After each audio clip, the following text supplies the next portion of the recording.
شروع اللہ کا نام لے کر جو بڑا مہربان نہایت رحم والا ہے۔ اے پیغمبر صلی اللہ علیہ وآلہ وسلم، مسلمانوں سے کہہ دو کہ جب اپنی بیویوں کو طلاق دینے لگو تو ان کی عدت کو پیش نظر رکھ کر طلاق دو اور عدت کا شمار رکھو، اور اللہ سے جو تمہارا پروردگار ہے ڈرو۔ نہ تو تم ہی ان کو ایام عدت میں ان کے گھروں سے نکالو اور نہ وہ خود ہی نکلیں، ہاں اگر وہ کھلی بے حیائی کریں تو اور بات ہے،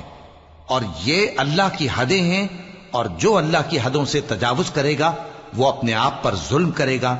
اے طلاق دینے والے، تجھے کیا معلوم، شاید اللہ اس کے بعد رجعت کی کوئی سبیل پیدا کر دے۔ پھر جب وہ اپنی میعاد یعنی عدت ختم ہونے کے قریب پہنچ جائیں تو یا تو ان کو اچھی طرح سے زوجیت میں رہنے دو یا اچھی طرح سے علیحدہ کر دو، اور اپنے میں سے 2 منصف مردوں کو گواہ کر لو، اور اے گواہو اللہ